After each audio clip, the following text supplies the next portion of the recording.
ऐ ऋण ऋल ऋक ए ओं ऐ औ छै वरट लण यम गण नम छ व य घ ढ धश जब गट दश खफ छठत चट तौ कपय शस सर हल।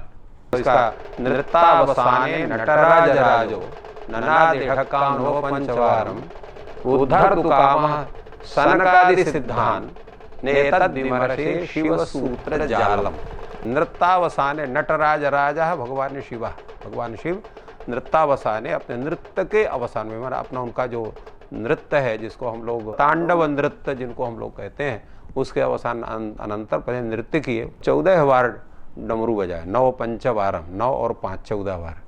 तो ये जो शिव सूत्र है ये साक्षात अक्षर राशि परब्रह्म के स्वरूप में है, क्योंकि केवल सामान्य शब्द से किसी ऋषि का किसी अन्य का कल्याण नहीं हो सकता है। तो ये साक्षात ब्रह्म राशि इसको कहते हैं, अक्षर राशि ब्रह्म राशि इसको साक्षात वेद स्वरूप कहते हैं, अक्षर वेद भी इसको कहते हैं। राम शब्द कैसे बनता है? तो रमन्ते योगिनः अस्मिन् असौ रामः। हमारे यहाँ धातु होते हैं, प्रत्यय होते हैं। तो धातु है रम धातु, जिसको क्रीड़ा अर्थ होता है, क्रीड़ा था, रम क्रीड़ा यम धातु उसका अर्थ है। तो योगी जिसमें रमण करते हो, खेलते हैं, भ्रमण खेलते हैं, आनंद ले रहे हैं, वो क्या है? राम पदार्थ है। इसलिए राम को साक्षात पर ब्रह्म का स्वरूप माना गया। चित्रकूट विहारिणे नमः। साधना की दृष्टि से यदि मुझसे कोई पूछे तो सारे संसार में एकमात्र ऐसा स्थान चित्रकूट है जो पवित्र और जहाँ कलि का कोई प्रभाव ही नहीं है। अन्य तीर्थों में कलि का प्रभाव है, प्रदर्शन है, पर चित्रकूट में आज भी प्रदर्शन नहीं है। और वाल्मीकि तो कहते हैं यावता चित्रकूटस्य नर श्रृंगाणि वेक्षते कल्याणानि समाधत्ते नमोहे कुरुते मनः। जितनी बार चित्रकूट के शिखरों का व्यक्ति दर्शन करता है उसके कल्याणों का समाधान हो जाता है और उसका मन मोह में लगता ही नहीं। चित्रकूट में भगवान राम विराजे सीता जी के सहित, लक्ष्मण जी के सहित, और गोस्वामी जी का कहना है चित्रकूट सब दिन बसत, सतत भगवान सीता लक्ष्मण जी के साथ भगवान राम चित्रकूट में विराजते हैं।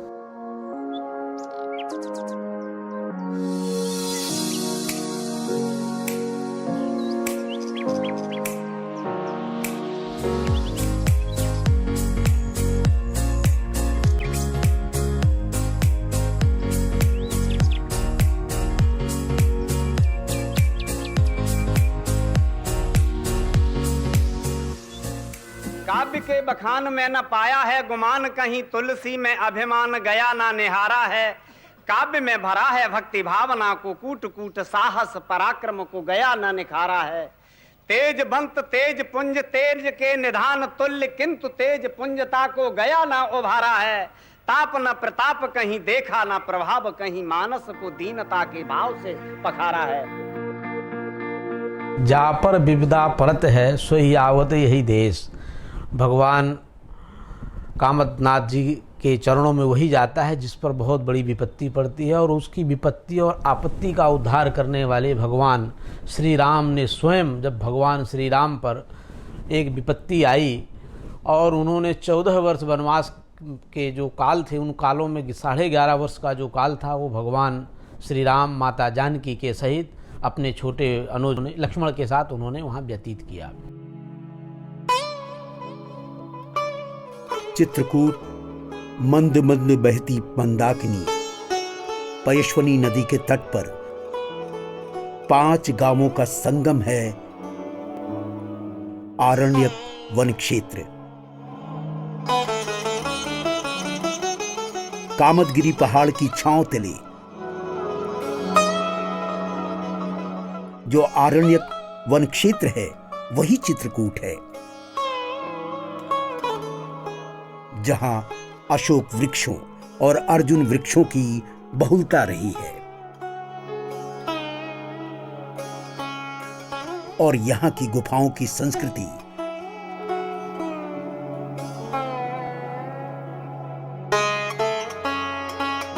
त्रेता युगीन कालखंडों की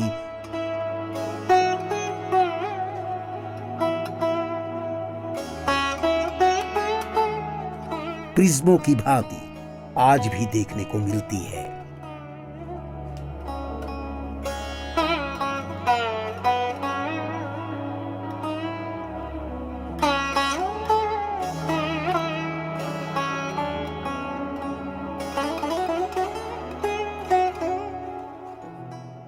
चित्रकूट की ये कंदरा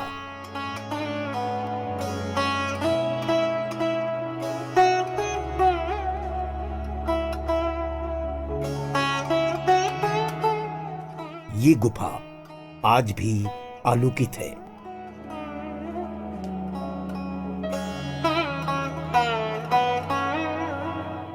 पत्थर की चट्टानों में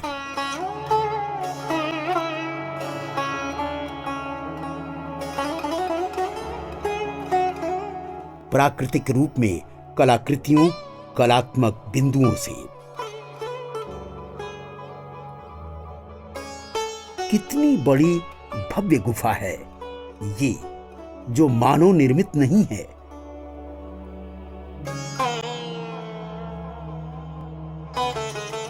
बल्कि प्राकृतिक रूप में बनी है।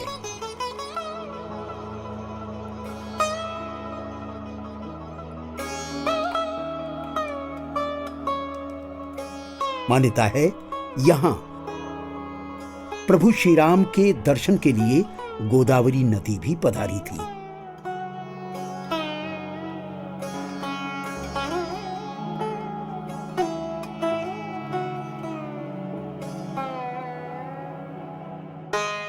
पतली सकरी दूसरी गुफा अजूबी है।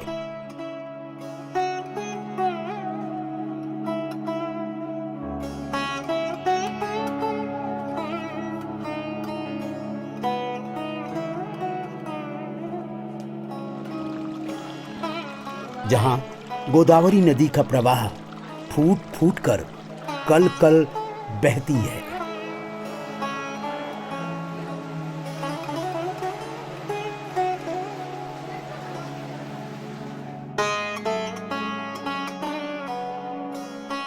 और गुफा के बाहर निकलिए।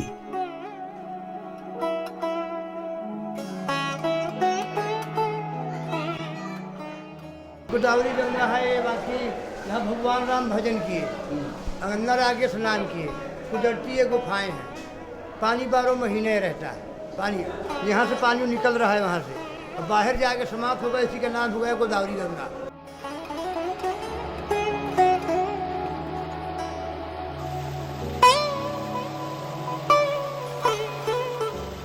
ये गोदावरी नदी यहीं विलीन भी हो जाती है। तभी तो इसे गुप्त गोदावरी नाम से जाना जाता है।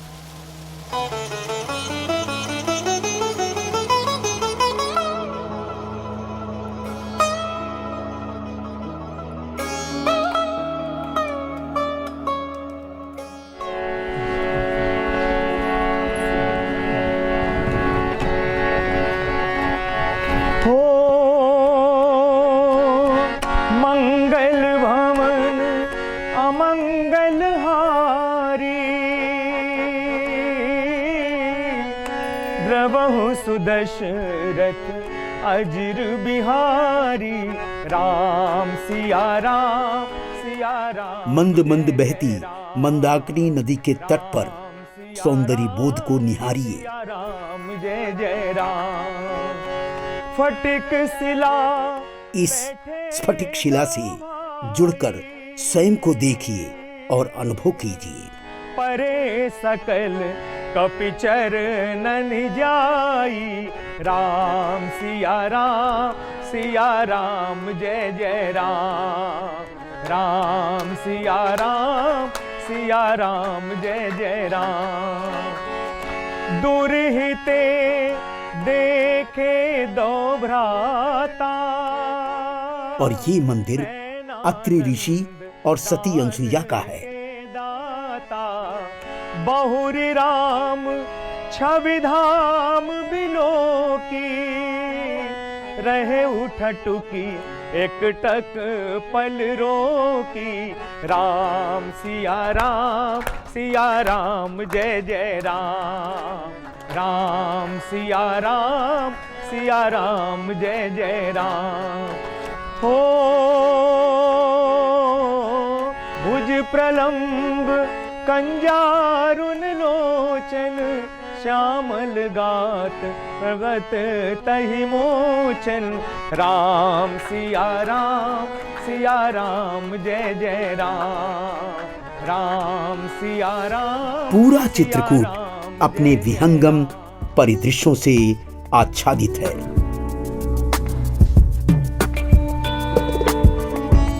श्री गोस्वामी जी ने कह दिया, देखे थल तीरथ सकल भरत 5 दिन मांझे। 5 दिनों में दर्शन किया जाता है। जैसे ब्रज 84, अयोध्या 84, उसी प्रकार चित्रकूट भी 84 कोस की चित्रकूट की परिक्रमा है। और पावनता तो बहुत है कि चित्रकूट भगवान राम की कर्म भूमि है, अयोध्या भगवान राम की जन्मभूमि है। तो भगवान राम की कर्म भूमि में ही को ही मैंने अपना कर्म क्षेत्र चुना। चित्रकूट के घाट पर भई संतन की भीड़, तुलसीदास चंदन घिसे, तिलक देत रघुबीर। कैसा अद्भुत प्रसंग है, जो स्वयं ही कथानक बन गया।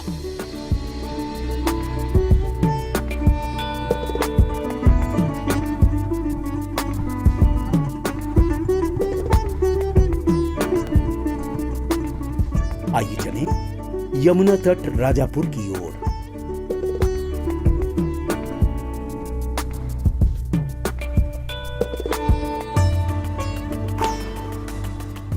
यहीं जन्मे थे संत गोस्वामी तुलसीदास जी।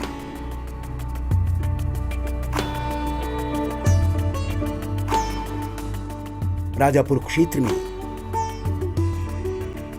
सन 1532 में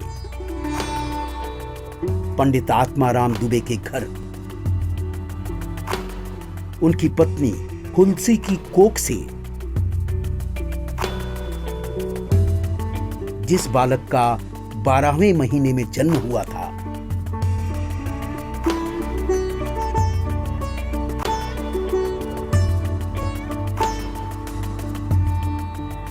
मान्यता है वो बालक रोया भी नहीं, बल्कि उसके मुख से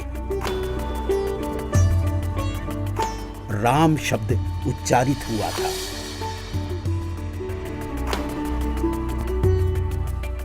तभी उसे राम बोला नाम दिया गया। दुर्भाग्य से दूसरे ही दिन उनकी माता हुलसी स्वर्ग सिधार गई। अब राम बोला की परवरिश दाई चुनिया ने आरंभ की, परंतु 5 वर्षों बाद दाई चुनिया भी नहीं रही।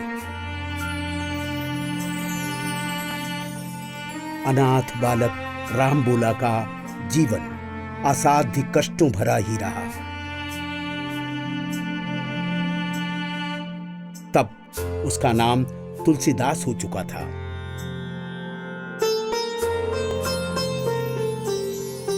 वही बालक संत गोस्वामी तुलसीदास के नाम से स्थापित हुआ और उसी ने महाकाव्य ग्रंथ रामचरितमानस की रचना कर डाली।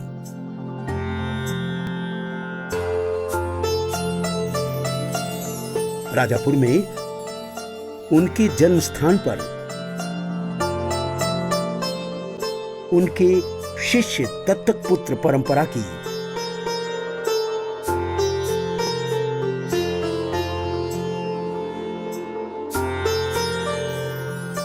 11वीं पीढ़ी के पास सुरक्षित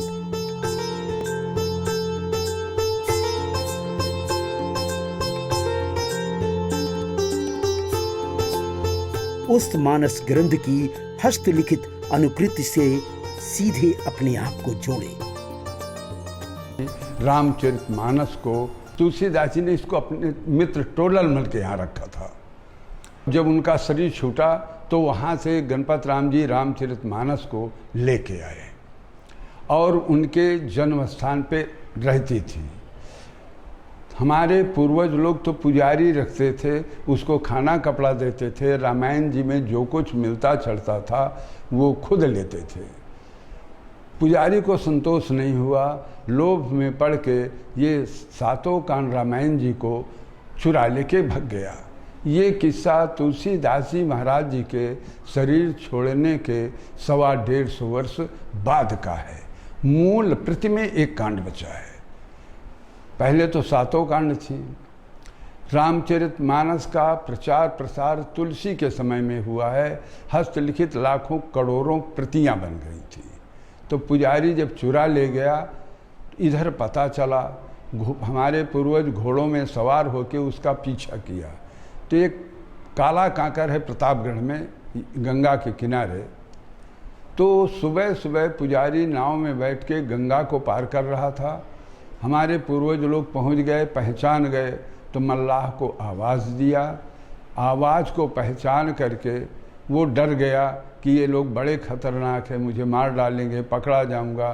तो मारे डर के सातों कांड रामायण जी को गट्ठर का गट्ठर उसने गंगा में फेंक दिया था और खुद कूद के निकल गया।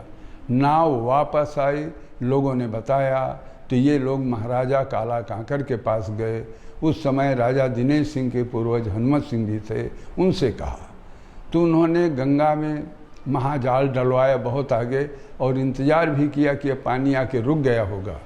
जब निकाला गया तो पूरा गट्ठर का गट्ठर मिला, लेकिन पानी में पड़े रहने से ईपर नीचे के 6 कांड गल गए। संपूर्ण अयोध्या कांड बचा। तो इसके चारों तरफ से काशी नरेश ईश्वरी नारायण सिंह जी ने अपने कुशल कारीगरों से एक सफ़ेद कागज़ की गोट लगवा दिया था। तब से उसी तरह से एक कांड ये मेरे इस बगल वाले कच्चे वाले मकान में रहती थी और वहीं सबको दर्शन होते थे।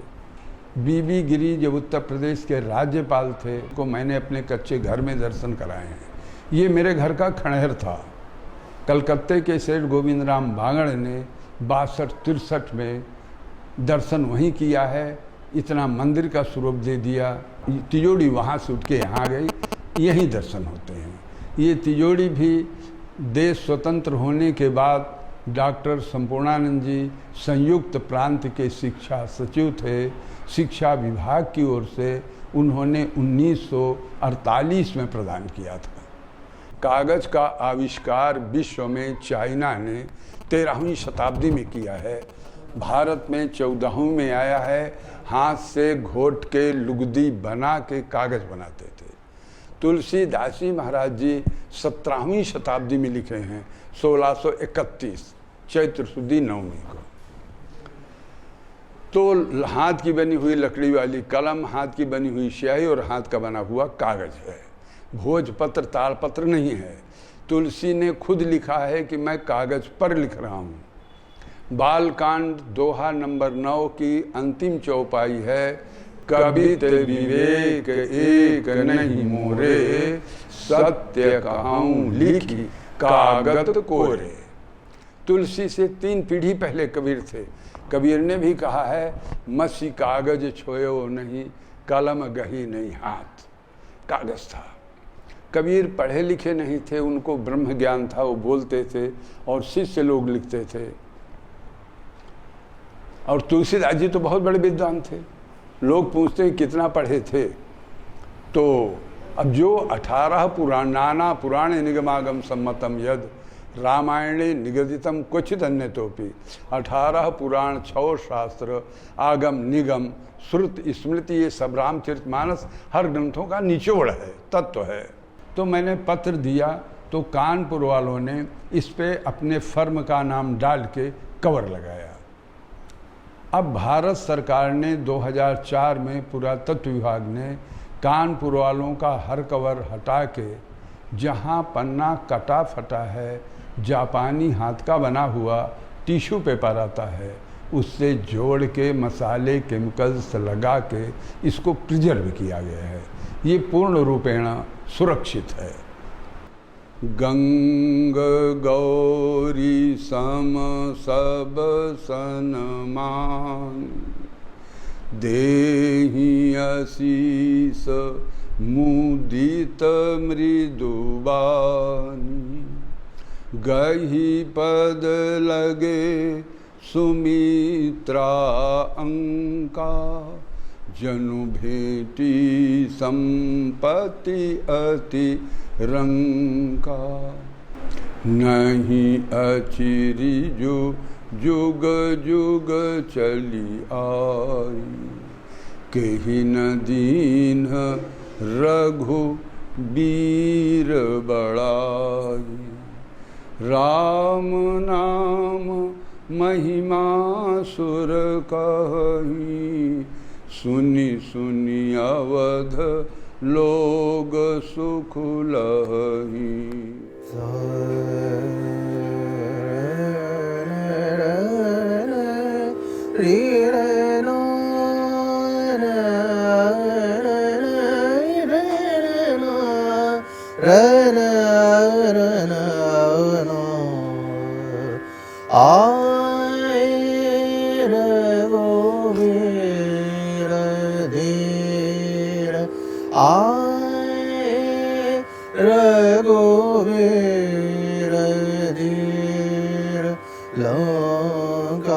लंकाधीश अवध मान संग लिए अंगद, सुग्रीव हनुमान आए, रघुवीर धीर आए, रघुवीर आए, रघुवीर आए आए आए आए आए, रघुवीर धीर लोकाधीश लोकाधीश अवध माने संग संग लिए अंगद, सुग्रीव आए, रघुवीर आए, रघुवीर आए आए, रघुवीर धीर आए आए आए, रघुवीर आए, रघुवीर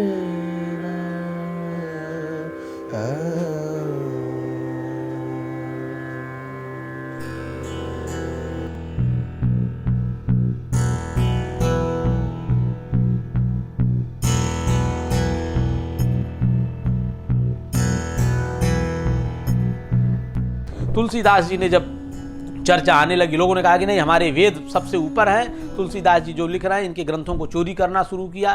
तुलसीदास जी ने ध्यान किया, ध्यान करते ही उनको भगवान वानराणामधीशम अतुलित बलधामम हेमशैलावधेयम भगवान प्रकट हुए और उन्होंने कहा कि तुलसी निश्चिंत रहो, तुम्हारी रक्षा मैं करूँगा। क्यों? भगवान हनुमान के विषय में कहा गया है, असाध्य साधक स्वामिन असाध्यम बद किम तव, रामदूत दया सिंधु मत कार्यम साधय प्रभु। ये तुलसीदास जी की मैं पंक्ति बोल रहा हूँ। तुलसीदास जी ने इसको लिखा है कि मैं इसी मंत्र को जपता था और हनुमान जी से प्रार्थना किया, हे असाध्य साधक स्वामिन असाध्यम बद किम तव, रामदूत दया सिंधु मत कार्यम साधय प्रभु। हे प्रभु मत कार्यम साधय, मैं तो विकट लीला में यहाँ फंस गया हूँ, तुम्हारी ही प्रेरणा से मैं काशी आया था। तुमने कहा था कि जब तक काशी नहीं जाओगे तो तुम्हारे ज्ञान का प्रकाश नहीं होगा। दास जी का ग्रंथ आरंभ हुआ और जब आरंभ होकर के परिपूर्ण हो गया तो ये कहा, काशी के विद्वानों ने कहा कि हमारे काशी के महाराज भगवान शिव हैं और शिव के मंदिर में अंदर इन सभी ग्रंथों को रखा जाएगा। जिसका ग्रंथ सर्वोपरि आ जाएगा और उस पर भगवान शिव का कोई संकेत हो जाएगा, उसी ग्रंथ को हम लोग पूर्ण आदर देंगे। वैसा ही हुआ। विद्वानों के अनुसार तुलसीदास जी ने वो ग्रंथ उन लोगों को अर्पित किया। वहाँ के प्रधान अर्चक ने सभी ग्रंथों को रखा। तुलसीदास जी की रामायण को सबसे नीचे रखा और सभी वेदों को, सभी ग्रंथों को ऊपर रख दिया। और जब कपाट खोला गया तो वो मानस तुलसीदास का सबसे ऊपर था और उसमें लिखा था सत्यम शिवम सुंदरम। जब ये सत्यम शिवम सुंदरम को देख करके लोगों ने देखा तो लोगों ने कहा कि भाई तुलसीदास जी की तो ये रामायण अद्भुत और अमर है, आज हमें भी दिखाई दे रही है। आज इस परिवेश में तुलसीदास रामायण को पढ़ने वाले, जानने वाले, करने वाले प्रायः मुझे भारत में ही नहीं, भारत के बाहर भी मैं देखता हूँ। और उसका एक एक चौपाई, मैं अनुभव की बात कर रहा हूँ, वो महामंत्र है। उसमें उसमें क्या नहीं है, ज्योतिष भी भरी हुई है। वो राम सलाका जो है, ज्योतिष के अनुसार लोग उसमें निर्णय लेते हैं कि मुझे किस कार्य में सफलता मिलेगी कि नहीं मिलेगी। और उस चौपाइयों का संपुट लगा करके घर घर में लोग पाठ करते हैं, मंगल भवन अमंगल हारी, द्रवहु सुदशरथ अजिर बिहारी।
प्रकार की तमाम सारी चौपाइयों का जो उल्लेख तुलसीदास ने किया है वो सब महामंत्र हैं। और उन महामंत्रों के अनुसार तुलसीदास जी को यश और कीर्ति देने वाले भगवान विश्वनाथ और भवानी अन्नपूर्णा काशी के यही दो मालिक हैं, राजा और महारानी। इन्हीं के आशीर्वाद से तुलसीदास जी का आज नाम अजर और अमर हो गया, उनका ग्रंथ भी आज अजर और अमर हो गया। तुलसीदास जी ने अपने ग्रंथ में बड़ी विनम्रतापूर्वक निवेदन किया है कि ये मेरा कुछ भी नहीं है, ये रघुनाथ गाथा जो मैंने लिखी है ये निगमागम पुराण सम्मतम यत्, जो निगम आगम पुराण सम्मतों में जो लिखा है उसी का मैंने इसमें निचोड़ रख दिया है। मेरा कोई मंतव्य नहीं है, मैंने जो जाना है जो समझा है उसको लिखा है, वो आप लोगों की सेवा में अर्पित है। आज इतनी विनम्रता से लेखक के द्वारा लिखा हुआ ये मानस पूरे जनमानस में व्याप्त हो गया।